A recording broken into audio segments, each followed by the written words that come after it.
아브라함의 이야기를 계속 우리가 읽고 있는데요. 아브라함의 그 가나안 땅의 삶의 여정이 어떻게 보인가요?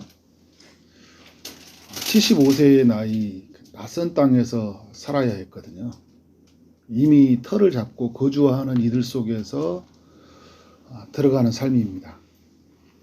기근이 찾아오고 그래서 애굽에 내려간 것 때문에 아내를 빼앗겨 낄 뻔했고, 그 조카 롯과 소유의 문제가 생기고, 또 소돔 땅에 사는 조카 롯이 시날 왕, 또 엘라살 왕, 아리욱 왕, 엘람 왕, 그돌라오멜 왕, 이런 연합 군대에 잡혀가는 일이 생겼어요. 그래서 조카 롯을 구하기 위해서 목숨을 걸고 구해오잖아요. 여러분, 이런 여정들이 아브라함이 어땠을까요? 75세의 나이에 계속 이런 일들을 겪잖아요. 본토 친척을 떠나서 하나님의 약속하신 곳으로 갔는데 삶의 여정이 이렇게 편안한 것 같아요? 뭔가 이렇게 굴곡이 있는 것 같습니까? 굴곡이 많죠. 여러분, 우리가 이런 일을 겪는다면 힘들 것 같아요. 이 나이에 내가 왜 이런 고생을 해야 된다 말인가. 내가 하나님 앞에 부름받아가지고 그냥 조용히 여러분 살다가 인생 마무리가 되잖아요. 주님 믿고 그냥 천국 가면 되는데, 하나님이 아브라함에게 주신 그 약속이 있거든요. 그 약속이 아브라함을 계속 이끌어요. 창세기 12장에 주셨던 그 약속들, 그리고 계속적으로 오늘 본문이 있기 전까지도 약속을 주셔요. 눈에 보이는 땅을 주겠다, 동서남북을 주겠다, 그리고 그 땅의 티끌같이 능히 셀 수 없을 만큼 많은 사람들을 주겠다, 이런 약속을 주거든요. 내가 이제 아브라함으로 말미암아 모든 사람이 복을, 이제 아브라함의 후손을 통해서 모든 사람이 복을 받는 그 약속에 이끌려서 아브라함이 한 걸음씩 한 걸음씩 내딛고 살아가는데, 현실의 삶은 굉장히 힘든 거죠. 여러분, 우리도 그렇잖아요. 우리도 하나님 나라 안에서 주시는 그 약속이 있거든요. 우리 가장 받는 궁극적인 약속은 우리가 구원에 가는 약속이죠. 우리 반드시 하나님이 우리를 구원해 주신다는 약속, 또 우리를 통해 구원을 이루시고자 하는 그런 약속들이 있어요. 여러분, 이 약속을 붙들고 살아가는 삶의 여정은 결코 쉬운 건 아니에요. 오늘 우리를 통해 하나님 나라가 시작이 되었고, 하나님 나라가 우리를 더욱 확장되어져 간다는 하나님의 이 약속의 소식들이 우리에게는 분명히 들려졌지만, 그 약속을 붙잡고 살아가는 삶의 여정은 결코 쉽지 않다라는 거예요. 왜냐하면 사단이 우리가 믿음대로 살아가도록, 그 약속을 붙들고 살아가도록 우리 내버려 두지 않거든요. 여러분, 현실도 봐도 약속은 있지만 어때요? 자녀도 안 태어나잖아요. 시간이 지나가는 자녀는 안 태어나는 거예요. 그리고 가나안 땅에서 겨우겨우 살아가요. 이 땅을 준다고 하는데 이 땅에서 발붙이기도 힘든 상황이에요. 기근, 다툼, 납치, 막 이런 일들의 연속이잖아요. 이것이 아브라함의 삶이었죠. 창세기 15장은 이런 아브라함에게 하나님이 나타나신 이야기예요. 1절에서 하나님의 말씀이 환상 중에 아브라함에게 임하여 이르시되, 아브라함에게 이제 말씀을 해요. 아브라함아, 두려워하지 말라. 나는 내 방패요, 너는 지극히 큰 상급이니라. 하나님이 자신의 백성들에게 찾아오는 방식이에요. 그 삶의 여정 속에 힘듦이 있고 두려움이 찾아올 때 주님이 우리 가운데 찾아오셔서 두려워하지 말라라고 이렇게 음성을 주시잖아요. 왜 방패라고 하시는 걸까요? 하나님이 아브라함을 보호하시겠다라는 거예요. 삶에 많은 어려움들이 있었어요. 기근도 있고 이제 다툼, 납치, 많은 어려움이 있지만 내가 너를 보호한다라는 거예요. 너의 방패가 될 것이다. 두려워하지 말라라는 거죠. 내가 막고 있다라는 거예요. 사람들이 수없이 쏘는 그 화살이 있고 창이 있지만 주님이 어떻게 막아주시겠다라는 것들이죠. 또 말씀이 뭡니까? 너의 지극히 큰 상급이니라.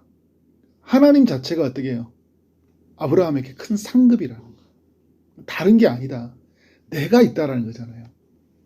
손에 잡히는 건 없고, 그죠? 밟히는 내가 땅은 없어요. 자녀도 없어요. 그런데 여러분, 아브라함에게는 누가 있어요? 하나님이 있잖아요. 그러니까 하나님이 있다는 그 자체로 인생이 끝난 거예요, 여러분. 근데 우리는 자꾸 뭐 하나님이 있으니까 뭐가 있어야 된다고 생각을 자꾸 갖잖아요.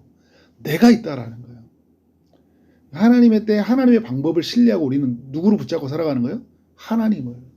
하나님 반드시 자신에게 주신 약속을 성취하시는 분이시거든요.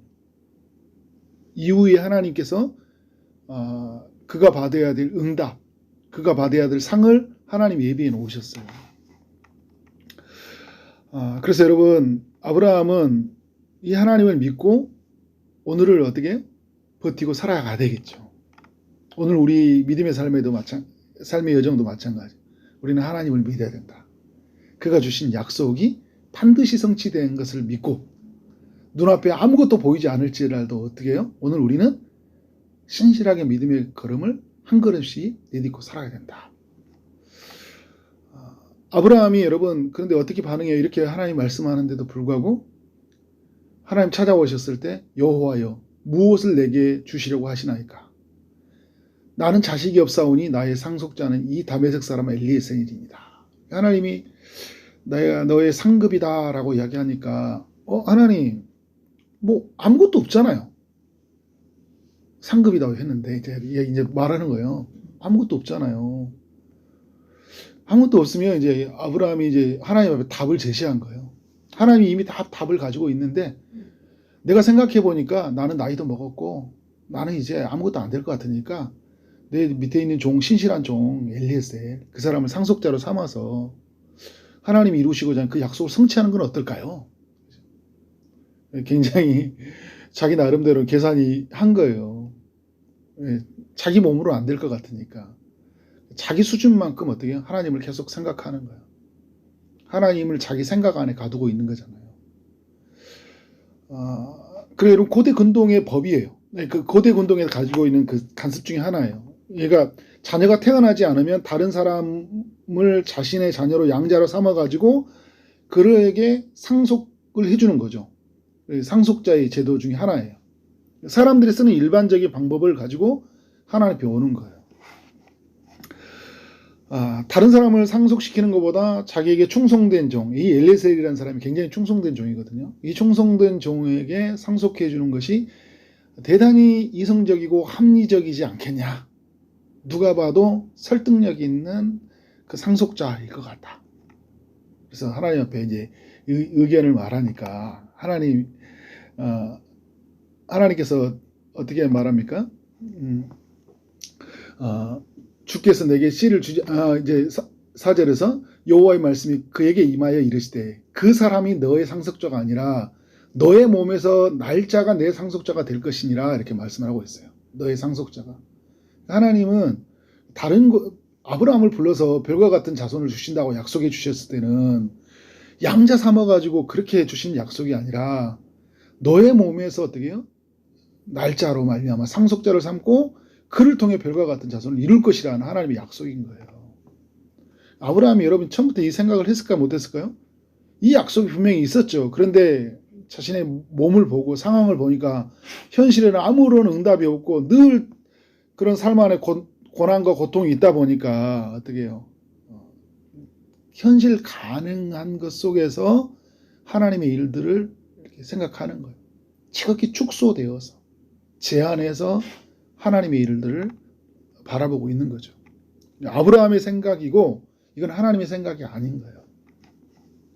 아브라함의 계산이지만 하나님의 계산이 아니잖아요. 하나님은 바로 아브라함의 몸에서 날짜를 상속자로 세우겠다 이야기하고 있습니다.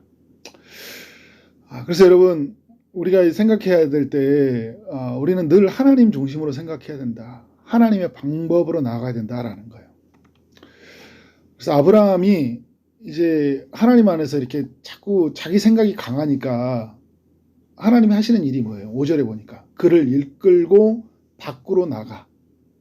이제 처음에는 임하여 이르시되라고 찾아오셨고 또 다른 생각을 하니까 또 말씀을 하고 하는데도 불구하고 설득이 안 되니까 이제 그를 이끌고 밖으로 나가서 이르시되 하늘을 우러러 무별을 셀 수 있나 보라 이야기를 하고 있어요. 하늘의 별들을 보여주면서 야 아브라함아 별 많이 있지. 별 몇 개나 될 것 같냐? 엄청 많이 있는데요. 하나님이 주신 말씀이 이거예요. 너의 자손이 이와 같을 것이야. 이와 같이 내가 너의 자손을 많게 하겠다는 하나님의 음성을 주시는 거예요. 이제 어떻게 해요? 보여주시면서 실물 교육하시면서 어떻게 해요? 하나님의 응답을 보여주고 있는 거예요.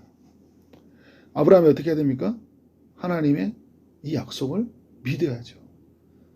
아무것도 보여주지 않을지라도 자신에게 있는 소유가 땅 한 평 내가 지금 소유가 갖지 못할지라도 나이는 먹어가고 자녀는 한 명이 없을지라도 어떻게 해요? 하나님의 약속을 믿는 것이 중요하죠. 아브라함이 어떻게 합니까?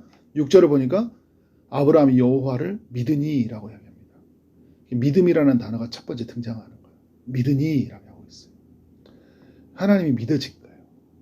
그의 존재가, 그의 약속이 장차 이루어질 일이 오늘로 다가오는 거예요. 여러분 이게 굉장히 중요한 거잖아요. 그래서 하나님이 그를 어떻게 합니까? 이를 그의 의로 여기시고, 여러분 15장 6절의 이야기를 가지고 로마서에서 사도 바울이 4장에서, 그리고 히브리서 기자는 11장에서 이 아브라함의 믿음을 이야기해요. 믿음으로 그가 어떻게 하나님의 약속을 받고 살았는지. 하나님이 그의 믿음을 의로 여기셨다. 여러분 그래서 아브라함은요, 현실은 한 명도 없었지만 믿음으로 그는 어떤 사람이 됐어요? 별과 같은 자손을 가진 자가 되었어요. 현실은 하나도 없거든요. 근데 믿음으로 가진 자가 된 거예요. 아브라함의 현실은 자신의 땅 한 평이 없는 삶이에요. 그런데 여러분 믿음으로 그는, 오늘 밑에 쭉 아래의 말씀을 보면 18절 이후에 나오죠. 하나님이 애굽 땅에서부터 큰 강 유브라데까지 너의 자손에게 준다고 그랬거든요. 믿음으로 어떤 삶이 이루어진 거예요? 애굽 땅에서 큰 강 유브라데까지, 단에서 브엘세바까지 모든 땅이 누구의 것이 된 거예요? 아브라함에게 된 거예요. 장차 이루어질 일이 오늘로 가져온 거예요. 그래서 믿음으로 겐 족속, 그니즈 족속, 감몬 족속, 헷 족속, 브리스 족속, 르바 족속, 아모리 족속, 가나안 족속, 기르가스 족속, 여부스 족속의 땅을 어떻게 해요? 다 차지한 거예요. 여러분 우리도 그렇잖아요. 믿음으로 말미암아 우리는 하나님 나라, 그죠? 새 하늘과 새 땅에서 새 예루살렘 성에 들어간 자가 되었잖아요. 믿음으로 말미암아 우리에게 주신 그 하나님의 구원의 약속을 우리가 다 이룬 자가 되었다라는 거. 우리의 죄를 고백하면 저는 미쁘시고 의로우사 우리의 죄를 사하신다라는 것을 우리는 믿음으로 어떻게 해요? 이 모든 것을 우리는 경험하게 되잖아요. 그죠?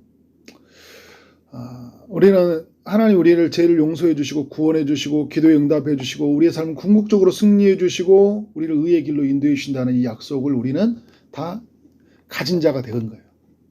이게 여러분 믿는 자들에게 주시는 하나님의 은혜이죠. 아브라함이 해야 되는 것은 어떤 상황이라도 이런 이제 흔들리지 않고 하나님 앞에 서야 되는 거예요. 그래서 하나님 이걸 확실히 알려주기 위해서 아브라함에게 하시는 일이 뭐냐면 아브라함과 이제 언약을 세워요. 근데 아브라함이 참 이것도 창세기 구성이 재밌게 되는 게 뭐냐면요. 아브라함이 그 사람들에게 있는 상속자 제도를 가지고 왔잖아요. 고대 근동에 엘리에셀을 세우면 된다고. 근데 하나님이 어떻게 하냐면 고대 근동에서 있었던 그 언약의 체결 방식을 가지고 와요. 언약을 체결할 때 짐승을 2개를 놔두고 쪼개가지고 그 짐승 사이를 사람들이 지나가게 해가지고 언약을 반드시 성취하자. 그러니까 언약을 만약에 깨트리면 짐승이 나눠준 것처럼 어느 한 사람이 언약의 대가를 지불해야 되거든요. 근데 하나님이 어떻게 하냐면 이 언약을 하나님 인간과 함께 아브라함과 같이 걸어가야 되잖아요. 쪼갠 짐승 사이로. 근데 횃불이 지나가요. 횃불이. 무슨 말이에요? 이건 하나님이 언약을 세우시고 언약을 반드시 성취하시겠다라는 거예요. 별과 같은 자손 그리고 너에게 주시는 그 땅들을 다 너에게 주겠다 이야기하고 있는 거예요. 그래서 여러분 하나님 오늘 말씀을 할 때도 이 언약을 체결할 때 매우 구체적으로 이야기를 해요. 그러니까 언약을 체결하기 전에도 별과 같이 줄 것이다 라고 보여주면서 얘기하셨던 주님이 보면 어떻게 돼요?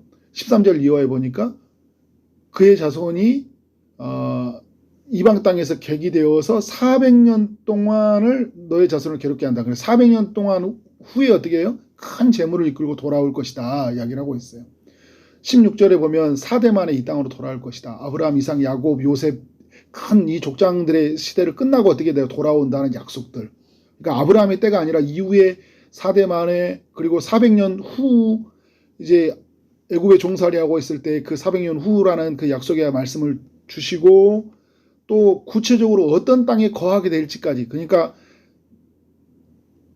사람의 모습들을 별과 같은 모습으로 시간을 400년이라는 시간, 4대만이라는 그런 시간들, 그리고 어떤 땅을 차지할 것까지 구체적으로 보여주시는 거예요. 이 하나님이 아브라함에게 주신 약속. 여러분, 우리도 여러분 예수 그리스도 안에서 주시는 구원의 약속이 무엇인지를 매우 구체적으로 알려주시잖아요. 그래서 주님이 오셔서 말씀해 주시는 거예요. 우리가 하나님 안에 있을 때 우리가 어떤 복을 받게 되는지, 어떤 은혜를 받게 되는지 오늘 성경을 통해 우리가 구체적으로 받았잖아요. 근데 우리가 어떻게 해야 돼요? 그것을 믿어야 돼요. 하나님의 사람들은 이 믿음으로 살아야 되는 거예요. 그래서 오직 의인은 무엇으로 산다고요? 믿음으로 말미암아 살리라. 하나님 앞에서 구원받은 백성들은 믿음으로 사는 것이 아니에요, 여러분. 내게 주어져 있는 뭘 가지고 사는 게 아니에요. 그것만큼 사는 게 아니라 우리는 하나님을 믿고 사는 사람들이잖아요. 그의 약속을 붙들고 사는 사람들이에요. 세상 사람들하고 다른 거예요, 우리는. 하나님 앞에 온전한 믿음으로 그렇게 사는 여러분 되어지기를 주님 이름으로 축원합니다. 네, 기도하도록 하겠습니다. 하나님 아버지 감사합니다. 오늘도 창세기 15장의 말씀을 통해 우리에게 찾아오시니 감사합니다. 주님, 현실에는 아무것도 없지만 우리가 믿는 것은 하나님이시고 그 약속입니다. 주님이 살아계시고 그가 우리에게 주신 약속을 반드시 성취한다는 사실을 우리가 믿음으로 반응하며 나갈 수 있도록 역사하여 주옵소서. 어떤 순간 어떤 상황이 하더라도 흔들리지 아니하고 오직 약속의 말씀에 굳게 붙잡혀 살아가는 삶이 되게 하여 주옵소서. 오늘도 주의 응답을 기다리는 이들이 있습니다. 특별히 아픔 중인 이들에게 주님이 찾아가셔서 주님이 치료의 강선을 비춰주시고 하나님의 손으로 저들을 안수하심으로 깨끗하게 나음 얻을 수 있도록 인도하여 주옵소서. 취업을 준비하고 결혼을 준비하고 임신을 준비하고 취업을 준비한 모든 이들에게 주님이 응답하여 주옵소서. 오늘 하루의 삶 또 일주일의 삶 모든 삶을 하나님께 맡기고 나아갑니다. 주님 일하여 주옵소서. 예수 그리스도 이름으로 기도를 쌓옵나이다. 아멘.